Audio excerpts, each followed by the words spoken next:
आज का रात्रि क्लास है 30/9/68 का।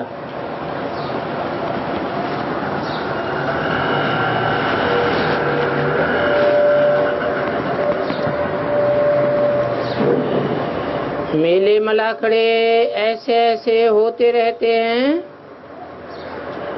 जो साधु संत महात्माएं जाते हैं तो उनकी कुछ आमदनी होती है।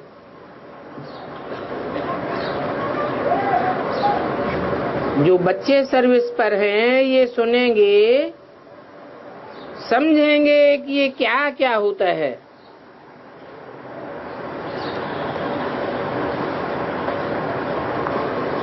अखबारों में पढ़ते हैं कहाँ कहाँ महिमा होती है, क्योंकि उस तरफ है भक्ति और इस तरफ है ज्ञान।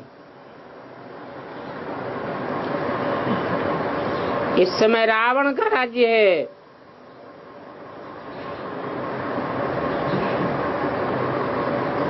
मेले पर आगे कभी इतने मनुष्य नहीं जाते थे।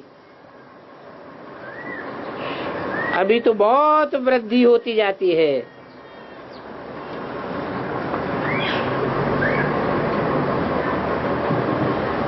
यहाँ भी बच्चे तो सभी आए हैं, बरोबर समझते होंगे कि ज्ञान से सद्गति है,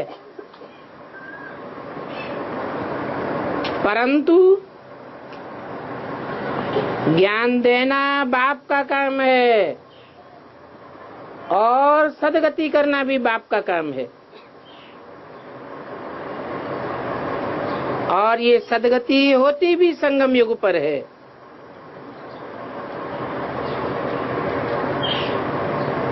जब इन लक्ष्मी नारायण का राज्य था तो सद्गति थी, सुखधाम था।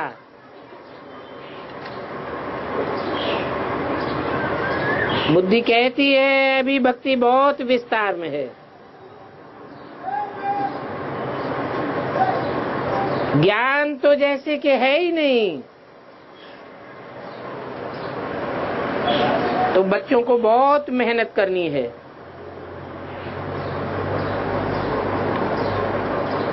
और इस मेहनत में है माया का युद्ध।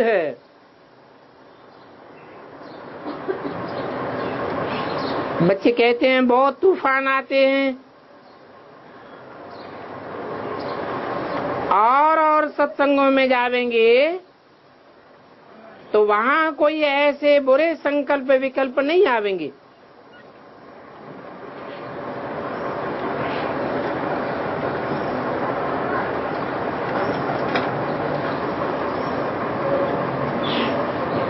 घर में जावेंगे, विकारी संकल्प आवेंगे, पूरा कर लेंगे, क्योंकि वहां रोकने वाला तो कोई है ही नहीं। करके सन्यासी कब कहते हैं मास मास में जाओ। अब ये कोई फायदे की बात तो सुनाते नहीं है। बाप तो कहते हैं इस एक जीवन भर के लिए पवित्र बनो।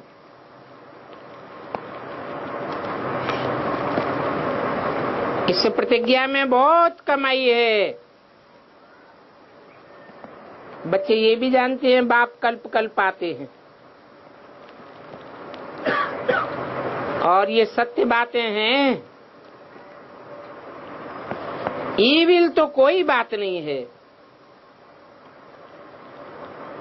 भक्ति को तो सब जानते हैं। जहां तहां जाते रहो, माथा टोकते रहो, पैसा रखते रहो।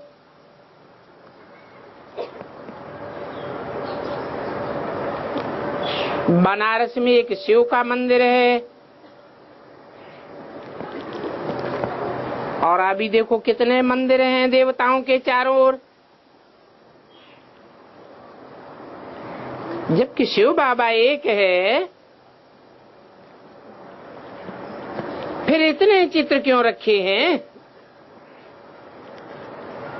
जरूर कोई गड़बड़ है।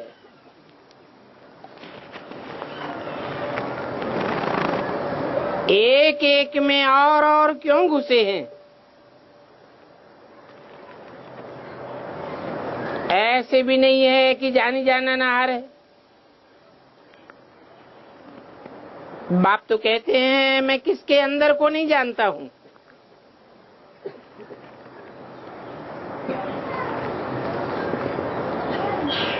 कितने करोड़ों एक्टर्स हैं, हर एक के अंदर को बैठ जानूं ये तो हो ही नहीं सकता।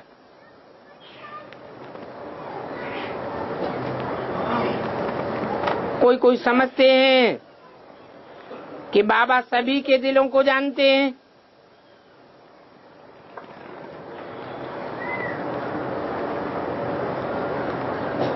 बाबा कहते हैं मैं ये तो जानता हूं कि सभी के अंदर विकारों की आग है, तब तो पतित बने हैं।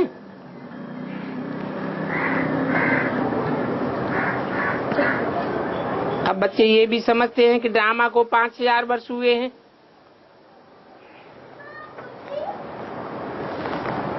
मास दिन घंटे मिनट पास होते गए। दुनिया समझती है सतयुग को लाखों वर्ष हैं।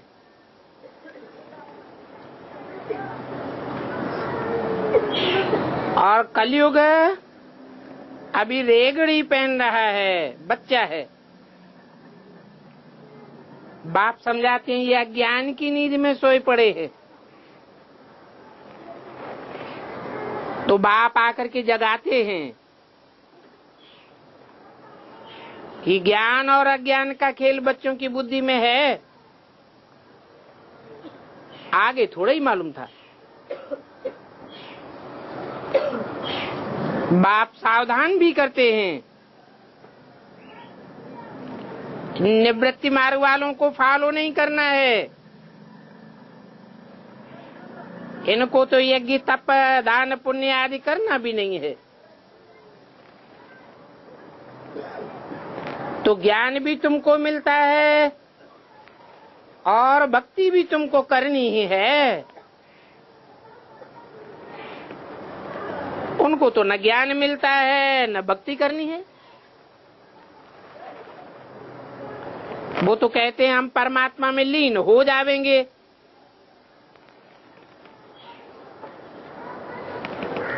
अब उन्हों की भूल तो ऐसी है जैसे कि भारतवासियों ने भूल की है। हिंदू धर्म कह दिया है। तुम बच्चे तो जानते हो आज से 5-4 वर्ष पहले देवी देवताओं का राज्य था और पूजते भी देवताओं को हैं। और सभी धर्म अंत तक चले आए हैं। तुम्हारा देवी देवता सनातन धर्म बीच में कट हो गया। कितने धर्म भ्रष्ट हो पड़े हैं, तमो प्रधान बन पड़े। अब सबकी सदगति दाता तो एक बाप ही है। वो कहते हैं मैं इन साधुओं का उद्धार करने आता हूं और इसके लिए मुझे आना ही पड़ता है। वो तो कहते हैं स्त्री पुरुष दोनों इकट्ठे रहें, निर्विकारी बने, ये हो ही नहीं सकता। उनकी बुद्धि में ये बात आती नहीं है कि बाप ने कहा है काम को जीतो, काम जीते जगत जीत बनेंगे। ये लक्ष्मी नारायण जगत जीत थे ना, कोई जंगल में रहते थे क्या? जरूर इन्हों को जगत जीत कोई ने तो बनाया है। तो बाप कहते हैं मैं हर कल्प के संगम युग पर आता हूं। ये मुख्य मिस्टेक है जो कह देते हैं मैं हर युग में आता हूं।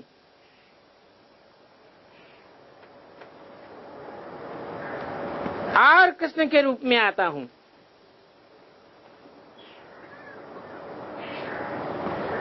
इस एक भूल के साथ और भी भूले हैं। अभी तुम तो समझते हो स्वर्ग पास्ट हो गया है। कितना समय पास हुआ, पहले ये नहीं समझते थे। तुम प्रदर्शनी करते हो, बहुत आते हैं, परंतु कोई समझते हैं, कोई नहीं समझते हैं। जो समझते हैं तो समझा जाए भैया ये हमारे कुल का है। कोई तो गुस्सा करते हैं तो तुम अंदर में समझो ये हमारे कुल का नहीं है। अंदर में तुम्हें गुस्सा नहीं आनी चाहिए, अंदर अंदर तुम मुस्कुराते रहो। वो गुस्सा करें तुम उन पर फूलों की बरसात करते रहो।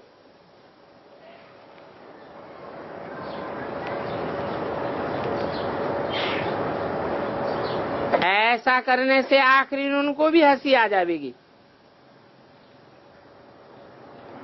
गुस्से के साथ गुस्सा करने से कलह हो जाता है।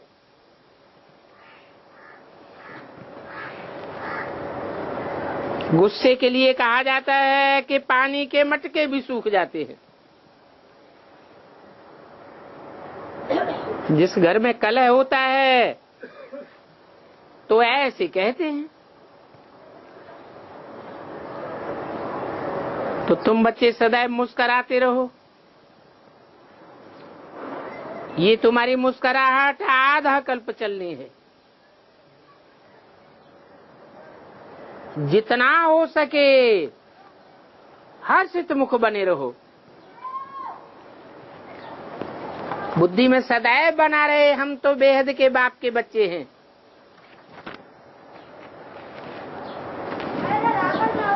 ये तो जानते हो कि ये बातें बाप के सिवाय कोई नहीं समझा सकता। 368 की रात्रि क्लास का दूसरा पेज। तो तुमको पक्का पक्का निश्चय होना चाहिए।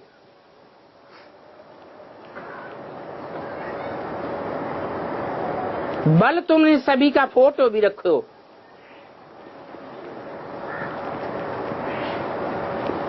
जो निकलते हैं उनका फिर 6 मास के बाद देखेंगे। कोई न कोई को जरूर माया खा जाएगी।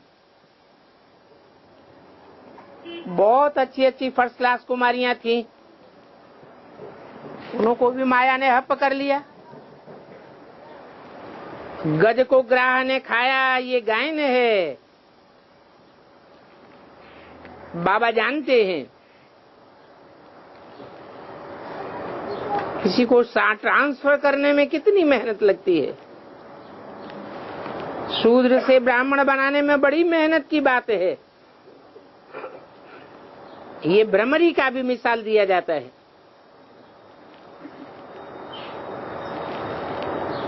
तुम तो स्त्री पुरुष दोनों को भू भू करके आप समान बनाए देते हो। अभी तुम सच्चे सच्चे वैष्णव हो। वो तो झूठे हैं, तुम डबल अहिंसक हो।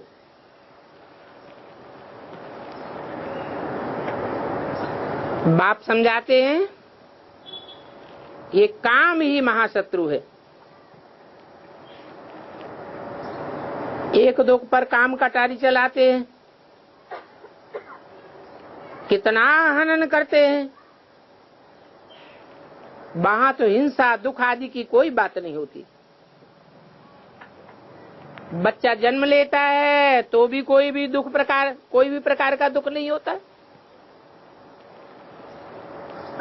तो बाप कितना प्यार से बैठ बच्चों को समझाते हैं, हे मीठे मीठे बच्चों, ऐसे बाप को भूल मत जाओ। कोई भी कारण से रूठ करके पढ़ाई को नहीं छोड़ देना। ये तो समझते हो कि हमको बेहद का बाप पढ़ाते हैं, तो ऐसे बाप को याद करना भूलो मत। सतो प्रधान बनने का और कोई तरीका नहीं है। अच्छा, मीठे मीठे रूहानी बच्चों को बाप दादा का याद प्यार गुड नाइट। रूहानी बच्चों को रूहानी बाप का नमस्ते।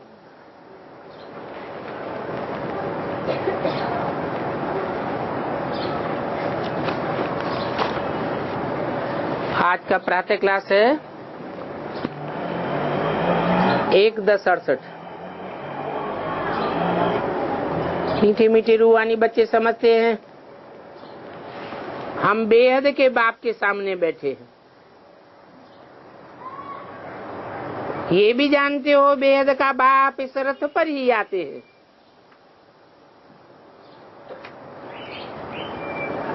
जब बाप दादा कहते हैं तो ये तो जानते हो कि शिव बाबा है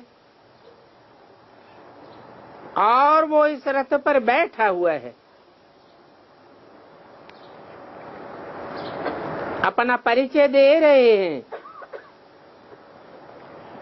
बच्चे जानते हैं ये हमारा बाबा है। तो बाबा मत देते हैं बच्चों को कि रूहानी बाप को याद करो तो तुम्हारे पाप भस्म हो जाएंगे। इसको योग अग्नि कहा जाता है। अभी तुम बाप को तो पहचानते हो। जब बच्चा बाप को पहचानता है तो ऐसे कब थोड़ी कहेंगे कि बाप का परिचय दूसरे को कैसे देवे। तो तुमको भी बेहद के बाप का परिचय है तो तुम ऐसे थोड़ी कहेंगे कि बाबा हम आपका परिचय दूसरों को कैसे देवे। परिचय है तो जरूर दूसरों को दे सकते हो। परिचय कैसे देवे ये तो प्रश्न ही नहीं उठ सकता। तुमने जैसे बाप को जाना है वैसे तुम दूसरों को बता सकते हो। कह सकते हो हम आत्माओं का बाप एक ही है। इसमें मुझने की दरकार नहीं रहती है। कोई कोई कहते हैं बाबा आपका परिचय देना बड़ा मुश्किल होता है। अरे बाप का परिचय देना इसमें तो मुश्किल की कोई बात ही नहीं। जानवर भी इशारे से समझ जाते हैं कि हम फलाने का बच्चा हूं। तुम भी जानते हो कि हम आत्माओं का वो बाप है। हम आत्माओं ने इस शरीर में प्रवेश किया है। जैसे बाबा ने समझाया है अकाल मूर्त, तो ऐसे नहीं कहेंगे कि उनके शिकल व रूप नहीं है। रूप है तो मूर्त कहा जाता है। मूर्ति नहीं है तो अमूर्त कहा जाता है। बिल्कुल ही सहज बात है। और आत्माओं का बाप एक ही निराकार है।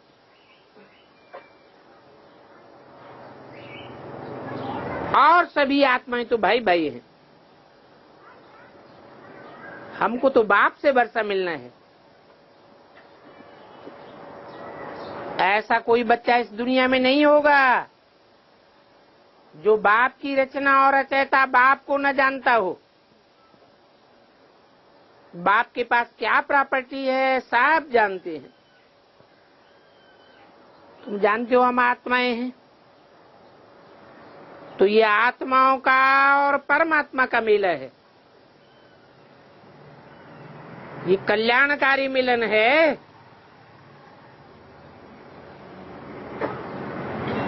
आत्माएं आत्माओं से मिलती हैं।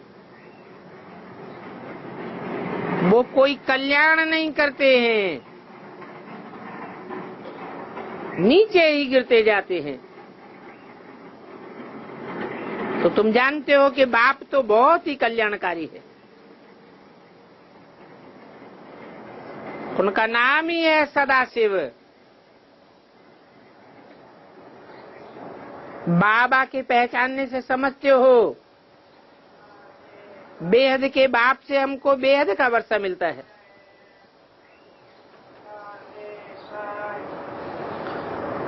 वो जो सन्यासी होते हैं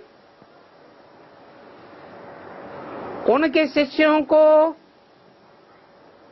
गुरु के वर्षे का मालूम नहीं रहता है। गुरु के पास क्या मिल्कियत है ये भी कोई शिष्य मुश्किल से जानता होगा। तुम्हारी बुद्धि में तो है कि शिव बाबा है,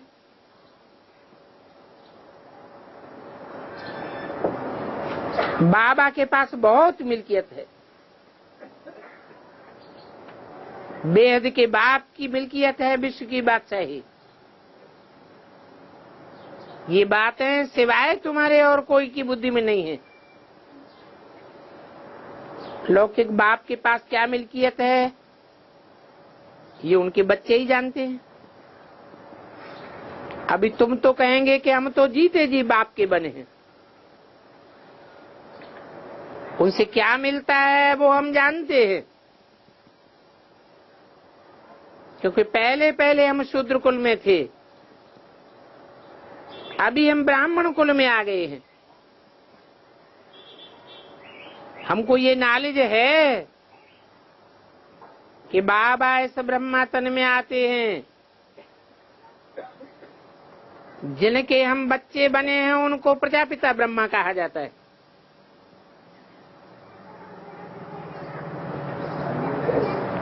उस शिव तो है सभी आत्माओं का फादर। है न, प्रजापिता को जब तुम कलयुग में थे तब ग्रेट ग्रेट ग्रैंड फादर कहते थे। तो ये हुआ बापों का बाप।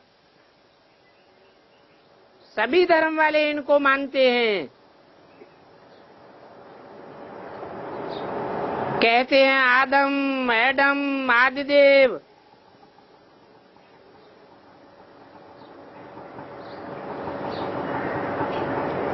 अभी तो तुम कहेंगे फादर है,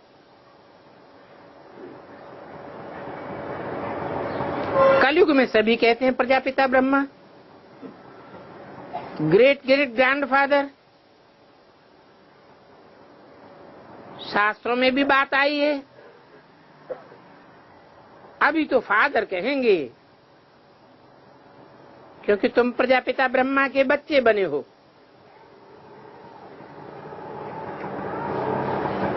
कल जिसको ग्रेट ग्रेट ग्रैंड फादर कहते थे आज तुम उनको फादर कहते हो। शिव बाबा के लिए कह देते हैं हाजरा हुजूर है, जानी जाननहार है।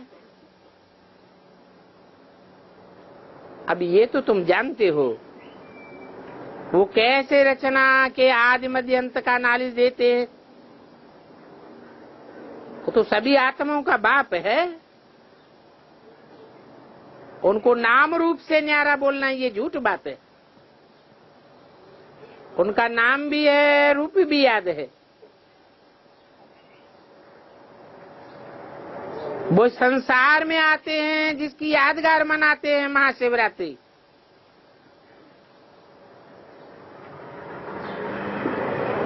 जैसे मनुष्यों की जयंती मनाते हैं। मनुष्य तो जन्म लेता है, उसे लौकिक जन्म कहा जाता है। शिव बाबा का तो दिव्य जन्म है। घोर अज्ञान की रात्रि में आते हैं तो शिव बाबा की महाशिवरात्रि मनावेंगे।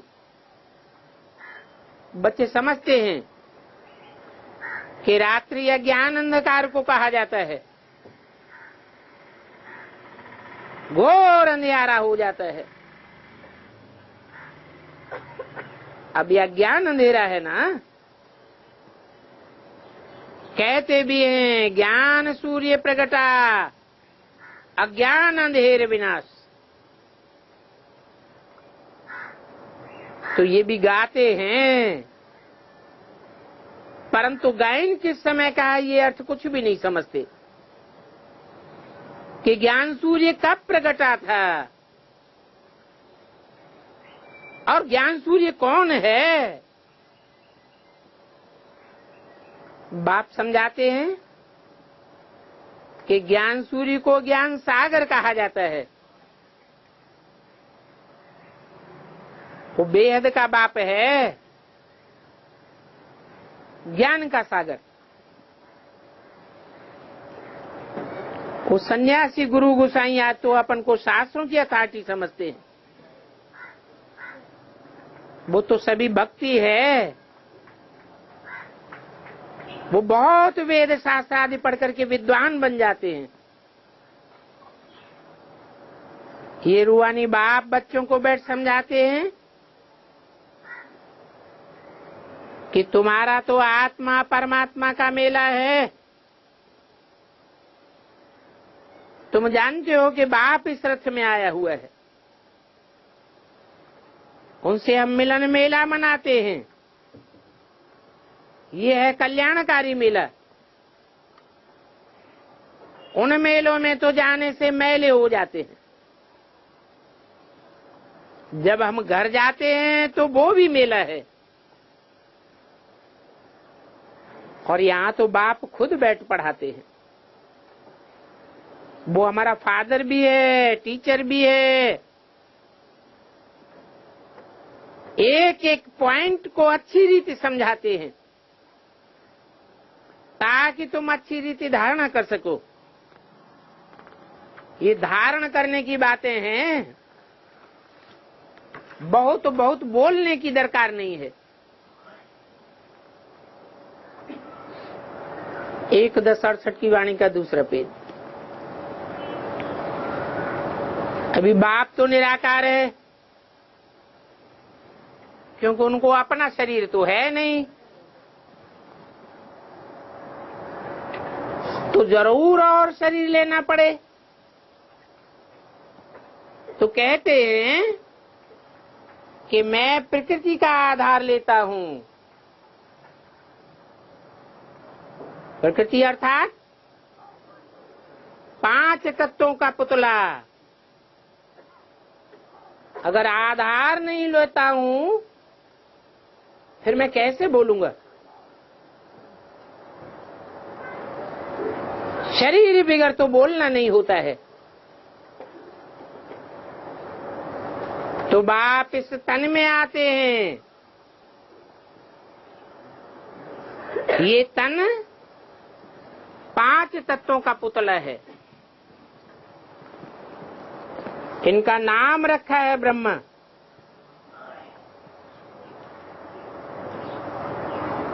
हम भी शूद्र से ब्राह्मण बने हैं तो नाम बदल जाना चाहिए। बाप समझाते हैं तुम्हारे नाम भी रखे थे। बाकी ये भी बताते हैं कि ब्राह्मणों की माला तो नहीं बन सकती,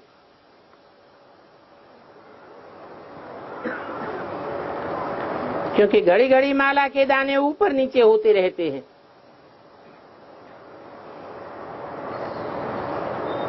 कब देखो तो आगे नंबर में, कब देखो तो फां हो जाते हैं। इसलिए ब्राह्मणों की माला नहीं होती है, भक्तों की माला भी होती है। रुद्रमाला भी गाई हुई है,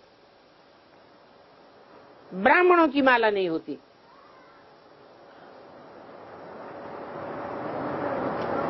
तुम कहेंगे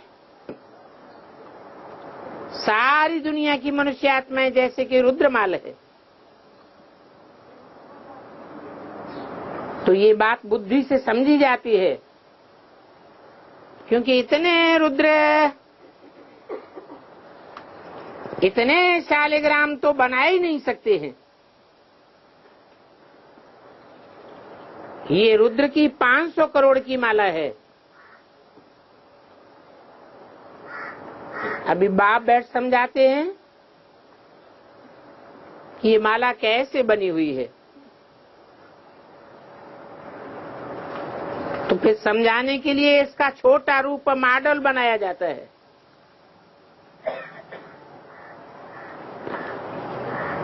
उसके ऊपर में है फूल, फूल को नमस्ते करते हैं। तो एक है रुद्रमाला और फिर दूसरी है रुंडमाला। रुद्रमाला उसमें मुख दिखाए जाते हैं, मुख काट दिया जाए तो रुंड रह जाता है।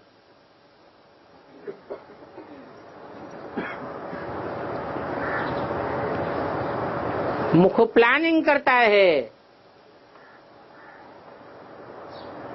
रुंड काम करता है।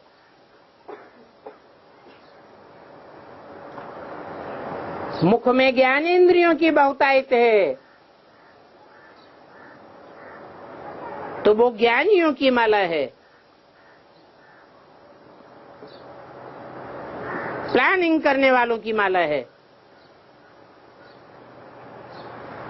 रुंडमाला विष्णु की गाई जाती है।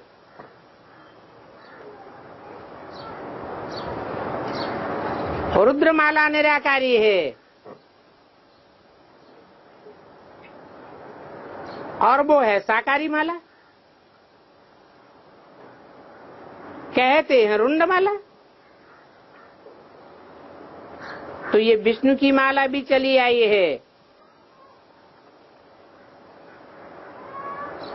अब विष्णु की माला में पहले नंबर का माला का दाना कौन है?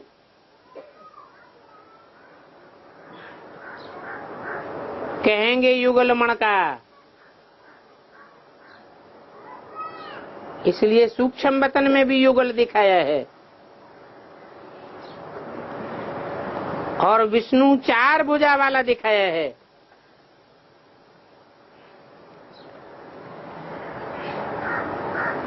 दो भुजा लक्ष्मी की यादगार और 2 भुजा नारायण की।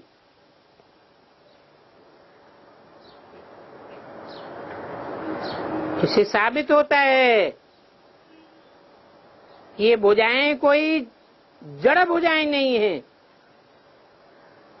कोई चैतन्य आत्माओं की यादगार है।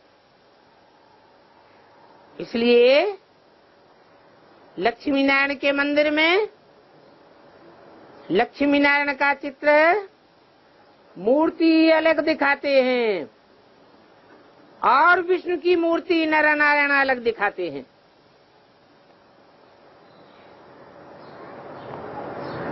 तो 2 भुजा लक्ष्मी की, 2 भुजा नारायण की।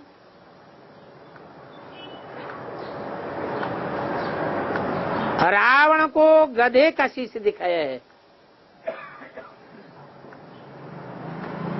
अब ऐसा तो कोई मनुष्य होता ही नहीं है जिसको 10 शीश होते हों। तो ये समझने की बात है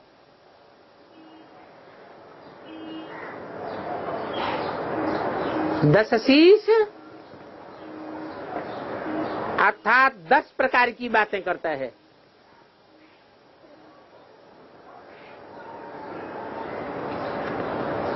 और ऐसे 10 प्रकार की बात करने वाले गधे मिसल हो जाते हैं। भिखारी बनने से ऐसे हो जाते हैं। गधे का कितना भी श्रृंगार करो फिर भी वो मिट्टी में अपन को खराब कर देगा।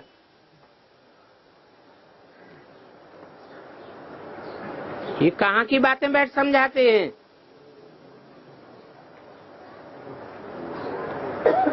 ये बातें फिर किस पर लागू होती हैं?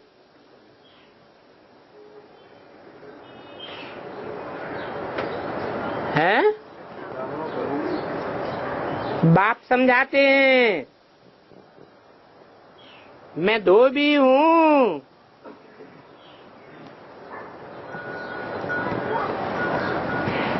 ये मेरा गधा है।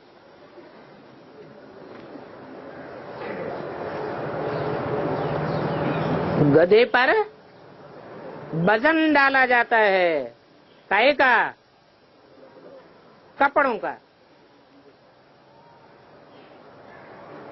योग बल से तुम आत्माओं को शुद्ध बनाने वाला तो मैं हूं।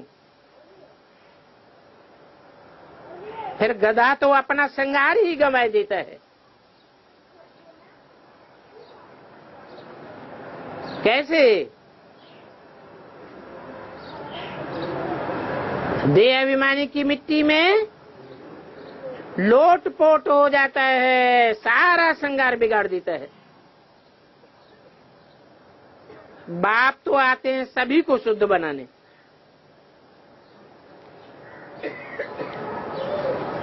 आत्माओं को आकर के राजयोग सिखलाते हैं। तो सिखलाने वाला भी जरूर यहाँ चाहिए।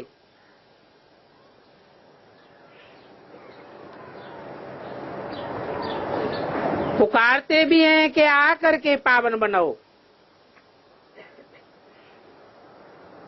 पावन बनाने के लिए पुकारते हैं, ज्ञान सुनाने के लिए नहीं बुलाते।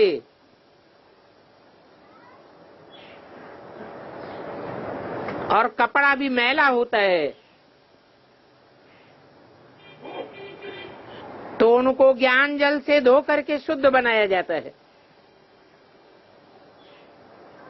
तो तुम भी पुकारते हो, हे पतित पावन बाबा, आ करके हमको पावन बनाओ। ऐसे तो नहीं कहते कि पावन बनाने के लिए ज्ञान सुनाकर चले जाओ। आत्मा पावन बनेगी तो शरीर भी पावन बनेगा। तो पहले पहले मूल बात होती है कि बाप का परिचय देना है।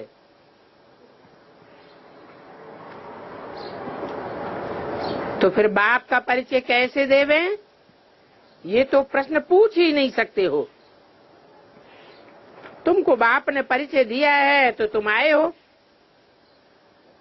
बाप के पास आते हो ना। कोई कहीं कहाँ है, बोलो इस रथ में। ये रथ है, अकाल तख्त है। काल कोई आत्मा को नहीं खाता है। किसे खाता है? शरीर को खाता है। सिखों में अकाल तख्त दिखाते हैं।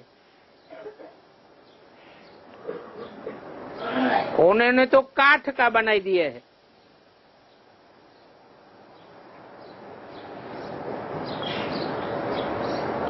तो काठ का तख्त है क्या?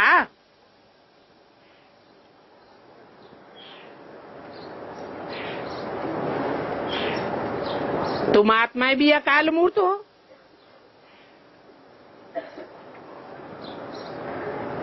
तुम्हारी आत्मा की मूर्ति भी है और तुमको भी काल नहीं खा सकता।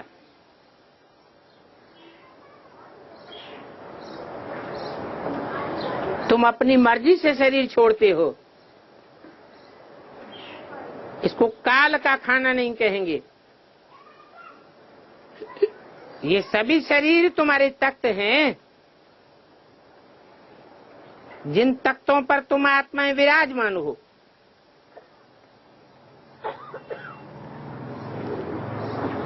तो सिखों का वो अकाल तख्त तो जड़ हो गया।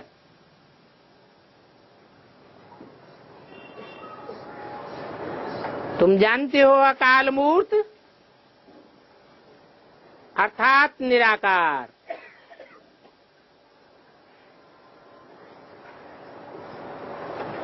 जिसका साकार रूप नहीं है।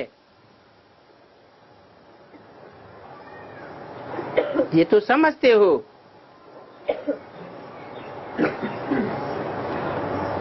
कि ये शरीर विनाशी है, मैं आत्मा अविनाशी हूं। आत्मा का तो कभी विनाश हो नहीं सकता। हाँ, आत्मा एक शरीर छोड़ दूसरा लेती है। तो तुम आत्मा का पार्ट अविनाशी नुदा हुआ है। आज से 5000 वर्ष पहले भी हमारा ऐसे ही पाठ शुरू हुआ था।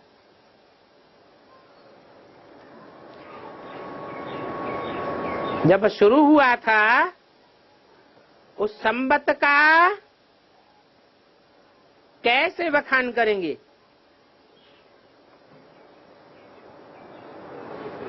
संबत एक एक एक।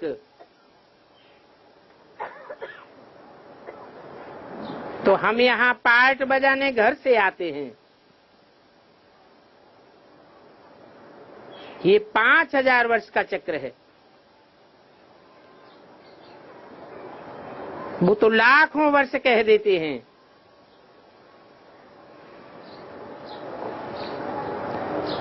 इसलिए थोड़े वर्षों का विचार ही नहीं करते हैं।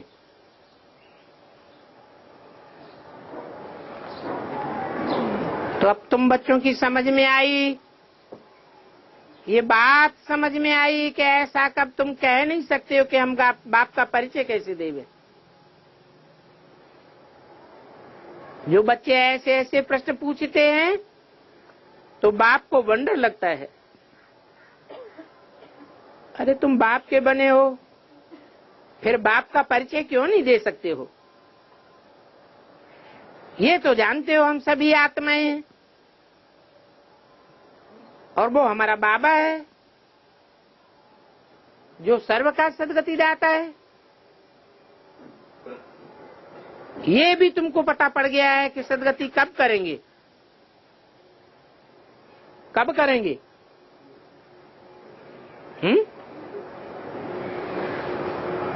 जरूर संगम युग पर आकर सबकी सदगति करेंगे।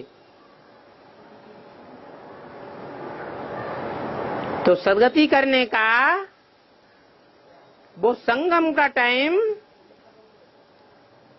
जब सबकी सदगति शुरू होती है, कौन सा कहेंगे?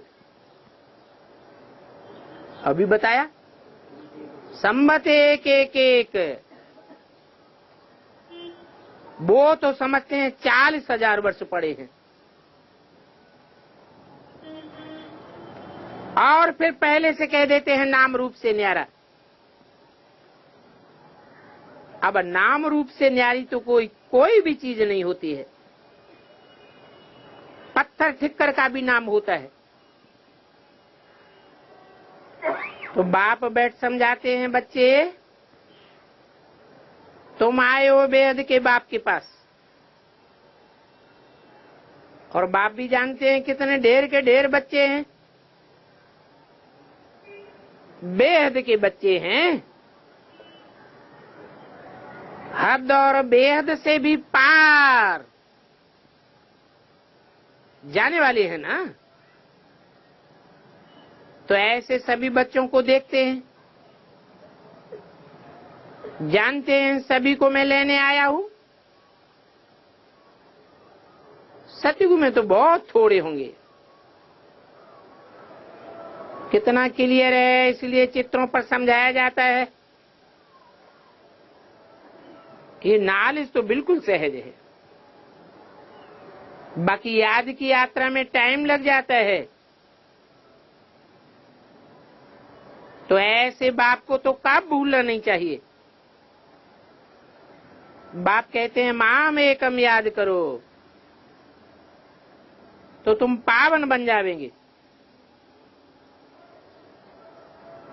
मैं आता ही हूं तुम पतितों को पावन बनाने। तुम अकाल मूर्त आत्माएं अपने अपने तख्त पर विराजमान हो। बाबा ने भी इस तख्त का लोन लिया है। तो जिस तख्त का लोन लिया है उसे भाग्यशाली रथ कहा जाता है। बाप उसमें प्रवेश होते हैं। फिर कोई कहते हैं परमात्मा का नाम रूप ही नहीं है। अब ये तो नहीं हो सकता। उनको पुकारते हैं, महिमा गाते हैं, तो जरूर कोई चीज हुई ना। 1:10:68 की वाणी का 3रा पेज। तमो प्रधान बुद्धि होने के कारण कुछ भी नहीं समझते। तुम बच्चे तो जानते हो हम आत्मा पहले सतो प्रधान थे, फिर आप तमो प्रधान बनी है। पुनर्जन्म लेते लेते नीचे चले आते हैं, और बाप तो पुनर्जन्म नहीं लेते, तो नीचे ऊपर होने का सवाल ही नहीं। बाप समझाते हैं, मीठे मीठे बच्चों, तुम कोई इतनी 84 लाख योनियां नहीं लेते हो, सिर्फ 84 जन्म है, और पुनर्जन्म भी सबका होगा। ऐसे थोड़े ही है कि ब्रह्म में जाकर के लीन हो जावेंगे या कोई मोक्ष को पावेंगे। ये तो बना बनाया ड्रामा है। एक भी जन्म कम जास्ती नहीं हो सकता। अनादि अविनाशी ड्रामा है। इस बड़े नाटक से फिर छोटे छोटे नाटक बनते हैं, वो तो सभी विनाशी हैं, और ये तो अविनाशी ड्रामा है। अभी तुम बच्चे बेहद में खड़े हो, तुम बच्चों को नॉलेज मिली है हमने कैसे 84 जन्म लिए, और बाप ने हमको बताया है। आगे तो तुमको किसी को पता नहीं था। ऋषि मुनि भी कहते थे हम नहीं जानते हैं। अभी बाप बताते हैं मैं संगम युग पर आता हूं, इस पुरानी दुनिया को चेंज करने के लिए आता हूं। ब्रह्मा द्वारा नई दुनिया की स्थापना।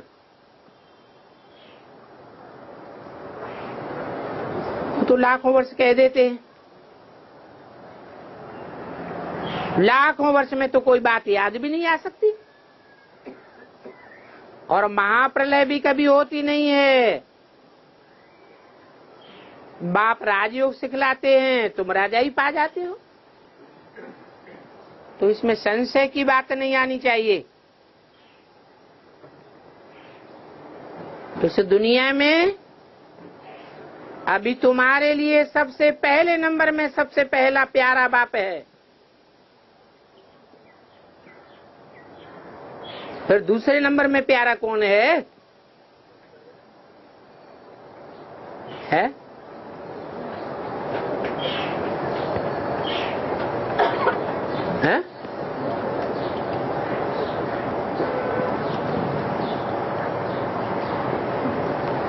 अरे प्यारे के अनुसार ही भारत में याद करते हैं। दुनिया वाले भी बाप को याद करते हैं, बल जानते नहीं है।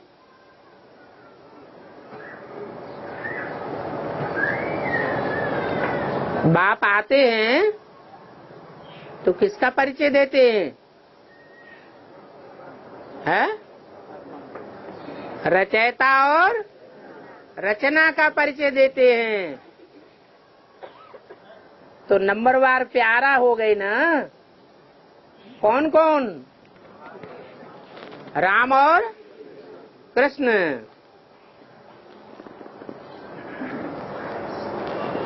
तो दूसरा प्यारा है श्री कृष्ण। कौन सा कृष्ण? जिसका गायन भक्ति मार्ग में करते हैं। सतयुग के कृष्ण को तो कोई जानते ही नहीं। सन्यासी थोड़े ये बातें समझते हैं। वो तो समझते हैं कृष्ण कब आया? द्वापर में आया। अब वो सन्यासी तो आते ही बाद में हैं, उनको क्या पता तुमने 84 जन्म लिए हैं। तुम जानते हो श्री कृष्ण है पहले पहले स्वर्ग का प्रिंस, वो नंबर 1 है, और वो ही फिर पूरे 84 जन्म लेते हैं। कौन सा कृष्ण? संगम युगी कृष्ण पूरे 84 जन्म लेते हैं। सतयुग का कृष्ण पूरे 84 जन्म नहीं लेते हैं? लेते तो हैं, लेकिन 50 वर्ष कम हो जाते हैं। तो मैं इनके अंतिम जन्म में प्रवेश करता हूँ। अभी तुमको पतित से पावन बनना है, और ये जानते हो पतित पावन बाप ही है। पानी की नदियां थोड़े ही पावन बन सकती हैं, न पावन कर सकती हैं। ये नदियां तो सतयुग में होती हैं, वहां तो पानी बहुत शुद्ध रहता है, कोई प्रकार का किचड़ा आदि नहीं पड़ता। कौन सी नदियों की बात समझाते हैं? चैतन्य नदियों की बात समझाते हैं। यहाँ तो नदियों में कचरा भी पड़ता है, दृष्टि वृत्ति का कचरा, वाचा का कचरा, कर्मेंद्रियों का कचरा। यहाँ देखो हरिद्वार में कितना कचरा पड़ता है। बाबा का खुद देखा हुआ है, परंतु उस समय बाबा को ज्ञान नहीं था। अभी बंडर लगता है, ये पानी कैसे पावन बना सकता है? पानी को बिलोने से कोई मक्खन थोड़े ही निकलेगा। कितने ही मनुष्यों की पत्थर बुद्धि हो गई है। तो बाप समझाते हैं, मीठे मीठे बच्चे कभी मुझो नहीं। ये बात बुद्धि में नहीं आनी चाहिए कि बाप को कैसे याद करें। अरे तुम अपने बाप को याद नहीं कर सकते हो? जो अपने बाप को ही नहीं याद कर सकते हैं वो है कुखवंशावली। तुम तो एडाप्टेड बच्चे हो। एडाप्टेड बच्चों को जिस बाप से मिल्कियत मिलती है उनको कोई भूल सकते हैं क्या? बेहद के बाप से बेहद की मिल्कियत मिलती है, तो उनको थोड़ा ही भूलना चाहिए। लोग बच्चे कब बाप को भूलते हैं क्या? परंतु यहाँ माया का अपोजिशन होता है, माया की युद्ध चलती है। तो तुम बच्चों के लिए ये सारी दुनिया कर्म क्षेत्र है।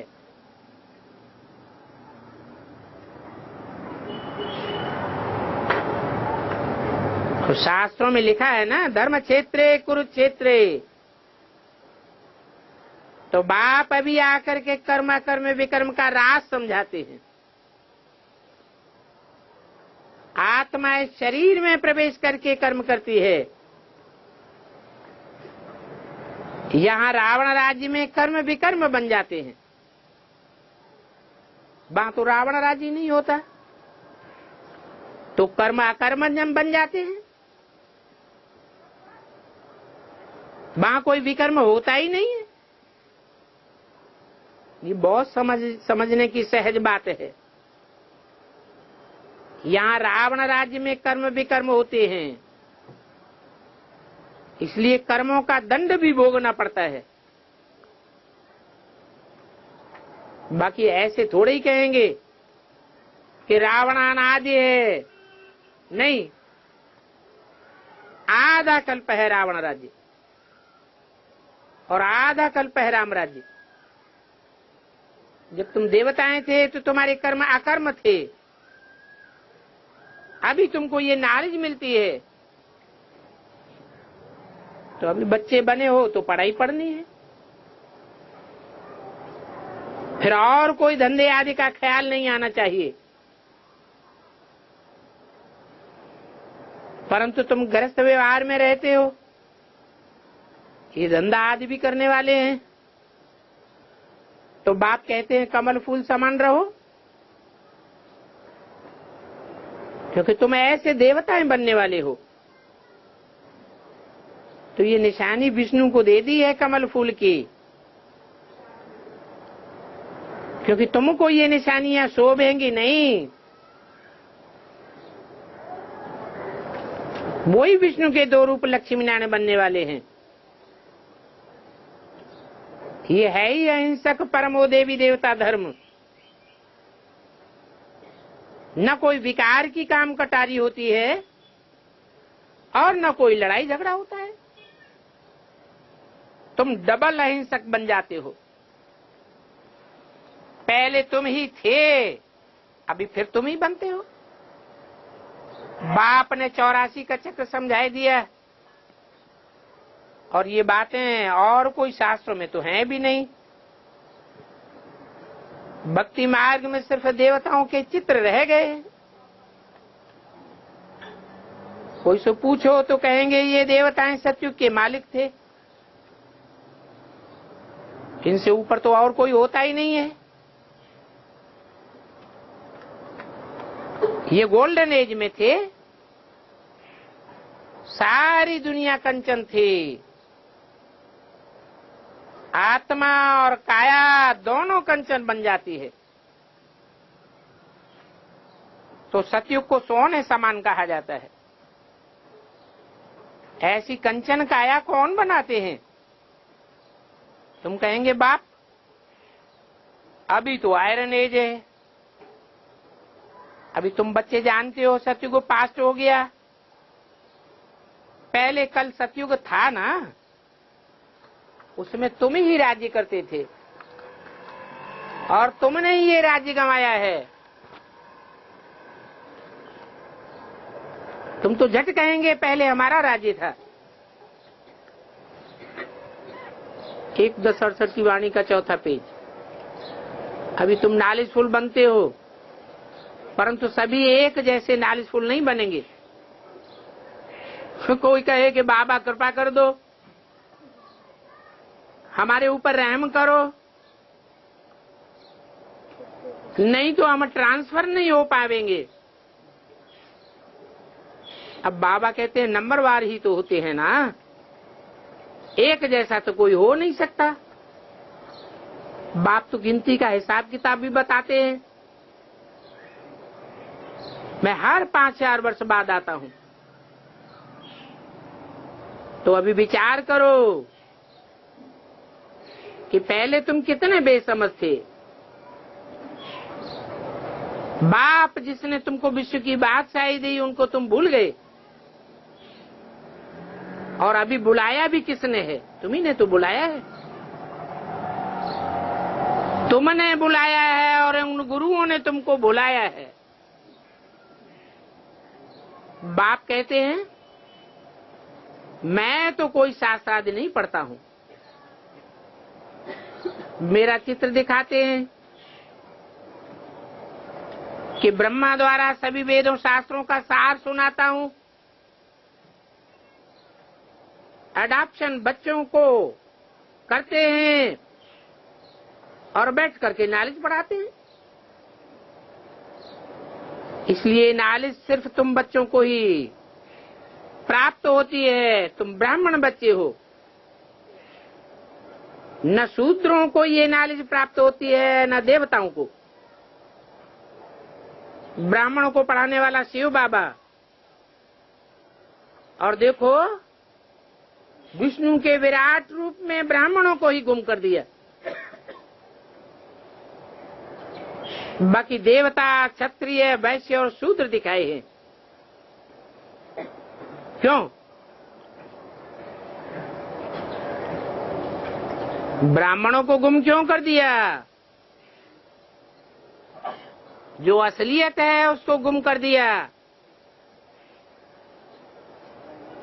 है। क्या बोला?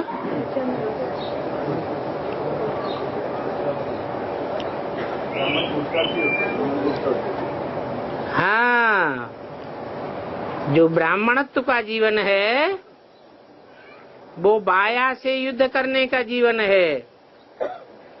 माया ऊपर नीचे करती रहती है। स्थिर नहीं होने देती।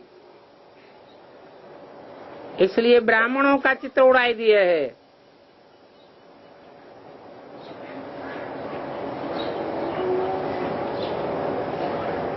बाकी देवताओं, क्षत्रियों और वैश्य शूद्रों को दिखाते हैं। तो इन सभी बातों को तुम समझते हो, तुमको अंदर में खुशी रहती है। जो पढ़ने वाले स्टूडेंट हैं उनकी चाल चलन आज भवक एक ही होती है। उन स्टूडेंट्स का तो देह का नशा होता है, तुम्हारा तो देह ही अभिमानी का नशा है, और ये शुद्ध नशा है। समझते हो, बाप हमको पढ़ाए रहे हैं, बेचारे मनुष्य तो कुछ भी नहीं जानते, इसलिए अनेक प्रकार के विघ्न डालते रहते हैं। अबलाओं पर कितने अत्याचार होते हैं, शादी, बर्बादी, कलयुगी लोकलाज, कुल की मर्यादा, कितने प्रकार के विघ्न। तो बाप कहते हैं मीठे मीठे सिखिल दे बच्चों, समझो किसका बच्चा गुम हो जाता है, फिर 6-8 मास के बाद आकर मिलता है तो बड़े सिख प्रेम से मिलते हैं। तो बाप भी कहते हैं मेरे बच्चे कितने वर्षों से गुम हो गए थे, पूछते हैं आगे कब मिले थे।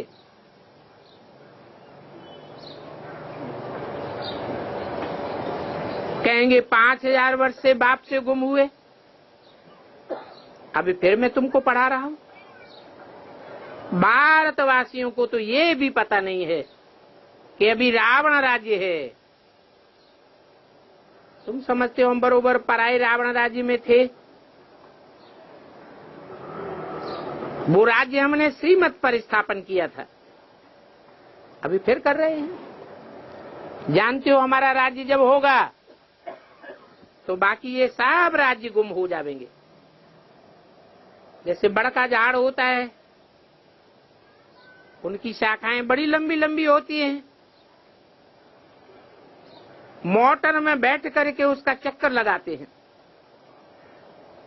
तो ये मनुष्य सत्य रूपी झाड़ कितना बड़ा है, सतयुग में बहुत छोटा। देवी देवताओं का झाड़ कितना छोटा था, तो कितने धर्म आदि हो गए हैं। गाते भी हैं फकीराने साहब लगदा प्यारा। तो तुम अभी फकीर हो, सिवाय एक बाप के तुमको कोई प्यारा नहीं लगता। इस बात पर दृष्टांत भी देते हैं। माई ने कहा ये लाठी भी छोड़ो, नहीं तो इस लाठी की भी तुमको याद आती रहेगी। बाप भी समझाते हैं देश है, देह के सभी संबंध छोड़ दो। सभी चाहते तो यही है ना कि हम घर जावें। यहाँ तो इस दुनिया में अपार दुख हैं, विनाश के लिए कितनी तैयारियां हो रही हैं। बाप कहते हैं ये विनाश भी कल्प पहले मिसल होना है, और ये कल्प कल्प होता आया है। तो तुम्हारे लिए तो ये खुशी की बात है। कृष्ण के चित्र में भी दिखाया हुआ है विनाश के बाद विश्व में शांति होगी। तो अभी तुम श्रीमत पर विश्व में शांति स्थापन कर रहे हो, पर तुम शांति धाम चले जाएंगे, बाद में आकर नई दुनिया में राज्य करेंगे। ये तुमको बाप से वर्षा मिलता है। बाप आकर तुमको नॉलेज देते हैं।